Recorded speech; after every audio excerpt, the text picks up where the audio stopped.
aller chercher de la croissance, comment trouver de nouveaux relais, de nouvelles idées de business? Voilà des questions que tout entrepreneur se pose à un moment ou à un autre de son existence. Notre prochain invité, vous allez le voir, a bâti des méthodes pour y répondre à ces questions et pour accompagner cette croissance. Alors comment s'y prend-il? On va le découvrir tout de suite. Et je reçois Miguel de Fontenay, bonjour. Bonjour. Vous êtes le fondateur de Pathfinder. Votre métier, c'est donc justement d'aider les entreprises à trouver le chemin, comme le nom de votre entreprise l'indique, le chemin de la croissance. Et vous dites inventer de nouveaux modèles d'affaires. Qu'est-ce que c'est que des nouveaux modèles d'affaires? Alors, peut-être qu'avant de vous répondre, je vais faire un peu de contexte. Je vais vous donner un peu de contexte. D'abord, merci de me recevoir. C'est un plaisir.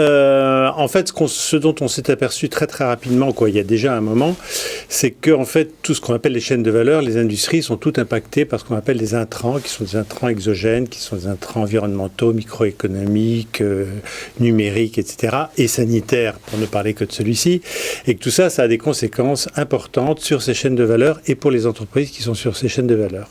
La première conséquence qu'on a tous vue, c'est que ça donne la possibilité à de nouveaux acteurs de rentrer sur ces chaînes de valeur. Ça fait sauter certaines barrières. Ça fait sauter pas mal de barrières, comme vous dites, c'est exactement ça. Le deuxième point, c'est qu'il y a une nécessité aujourd'hui pour les entreprises de se dire, écoutez, je suis sur cette position de la chaîne de valeur et il est important pour que je survive et que je continue à être leader sur ma chaîne de valeur, de créer de nouveaux business.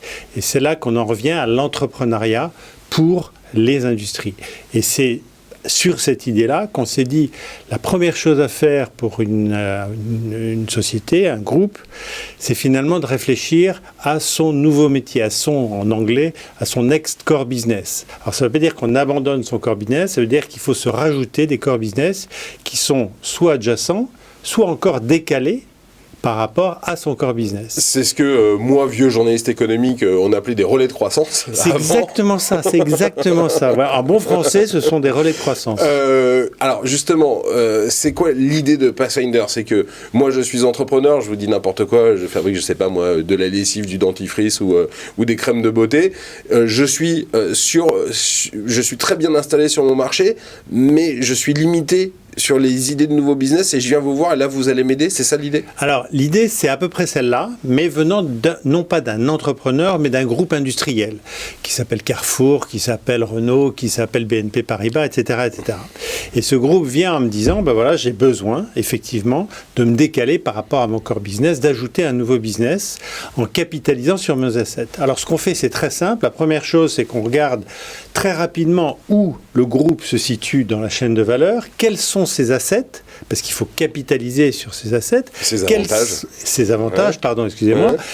Regardez quels sont tous les acteurs potentiellement intéressés à rentrer sur cette chaîne de valeur et ensuite travailler sur l'identification de ce qu'on appelle des problématiques. Alors je fais une parenthèse très rapide là-dessus. Une problématique, c'est pas une idée. On combat un peu les idées. Pourquoi? Parce que les idées, tout le monde en a. Et par essence, une idée, c'est pas forcément mauvais. Non, la problématique, c'est beaucoup plus concret. Mais une problématique, c'est exactement ça, c'est concret et ça répond à un problème. Ouais.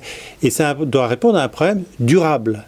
Et c'est à partir de ce moment-là, une fois qu'on a trouvé cette problématique, qu'on va pouvoir créer un modèle d'affaires pour le groupe en question. Ça veut dire que des grands groupes industriels viennent vous voir, vous, parce qu'ils ne sont pas capables en interne, pour plein de raisons, de le faire, soit parce qu'ils n'ont pas les collaborateurs pour le faire, soit parce qu'ils n'ont pas l'ouverture d'esprit pour le faire. C'est pas une question d'ouverture d'esprit, c'est une question, c'est finalement très compliqué. Vous êtes à la tête de Air France KLM, vous êtes à la tête de BNP Paribas. Votre première chose à faire, c'est de faire tourner la boutique. C'est de faire tourner la boutique. Ouais. Donc vous êtes obsédé par le core business. Simplement, on va parler de en même temps, il faut avoir un raisonnement, un mindset, un raisonnement différent pour se décaler de ce core business et créer quelque chose de nouveau. Et c'est ça qui est difficile à faire en interne. Alors, ce qu'il y a d'intéressant, et pour en terminer, vous dites prendre des risques auprès des entreprises avec lesquelles vous travaillez. Ça veut dire quoi prendre des risques? Ça veut dire que vous vous associez à la réussite de ces futurs business? On va s'associer à la réussite de ce futur business. En capital? Parce que ce que l'on fait, effectivement, c'est qu'on crée une start-up qui va générer ce nouveau business, croître, etc. Et donc, vous êtes au capital de la start-up. Et donc, on est au capital de la start-up. Alors, ce que je voudrais quand même rajouter, qui me paraît très, très important, parce qu'en fait... Il vous reste 15 secondes. 15 secondes. C'est très important, c'est que... finalement, tout le monde a progressé dans ce monde-là, que ce soit les entreprises et les entrepreneurs. Et aujourd'hui, il y a deux critères qui sont importants. Le premier critère, c'est l'adhérence stratégique avec ce que fait le groupe. Et le deuxième critère, c'est la capacité d'industrialisation. Parce que lancer une start-up, c'est pas difficile, mais faire en sorte qu'elle devienne une licorne, c'est difficile. Ce qu'on appelle la scalabilité, la scalability dans le langage des startups. C'est absolument passionnant. Merci beaucoup, Mickaël de Fontenay, d'être venu aujourd'hui, fondateur de Pathfinder. On en reparlera peut-être à l'occasion, ce sera avec plaisir. Restez avec nous sur Demain TV. Tout de suite, on reçoit un entrepreneur nouveau ou une entrepreneuse dans Demain Entreprendre.